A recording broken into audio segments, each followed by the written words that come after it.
உன் கண்ணீரை கண்டேன், உன் விண்ணப்பத்தை கேட்டேன். உன் ஆயுசு நாட்களை பூர்ணப்படுத்துகிற கர்த்தர் நான். விடுதலையோடு நீ ஆராதிக்கிற நாட்கள் வந்து கொண்டிருக்கிறது. நீ விரும்புகிறபடி ஆவக்கடுவது வெட்கத்துக்கு உணவு கொடுக்கிறது. திடுக்கிடும் தகவலை கேள்விப்படுவீர்கள். மனுஷரை குறித்து எச்சரிக்கையாக இருங்கள். நீ அழுது புலம்பின பொழுது உலகம் நகைத்தது. ஆனால் இனி நீ நகைப்பீர்கள். நீங்களும் நகைப்பீர்கள். உலகம் அழுது புலம்பும்.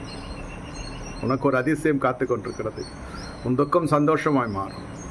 நீ சம்பூர்ண ஆசீர்வாதத்தால் நிறைக்க திட்டம் கொண்டு இருக்கிறேன். உன்னை வனாந்திரத்தில் நடத்தின பாதை வீண் போவதில்லை. அதில் நீ கற்றுக்கொண்ட உபதேசங்களும் பிரமாணங்களும் பெரிதானவைகள் என்பதை வரும் நாட்டில் நீ அறியப் போகிறாய். நான் உபத்திரப்பட்டது நல்லது, அதனால் உன் பிரமாணங்களை கற்றுக்கொள்ளப்படுகிறது. என் நாமத்தை மட்டுமே தரித்திருந்த நீ என் ஆவிக்குள்ளே பிரவேசித்திருக்கிறாய். என் வார்த்தைக்குள்ளே நடைபோட்டிருக்கிறாய். சத்தியத்தை அறிந்தாய், சத்தியம் உன்னை விடுதலை ஆக்கிற்று. சம்பூர்ண ஆசீர்வாதத்தினே உன்னை வழி நடத்துவேன். என் ஆவியினால் உன்னை முத்தரித்திருக்கிறேன் என்று கர்த்தர் சொல்லுகிறார்.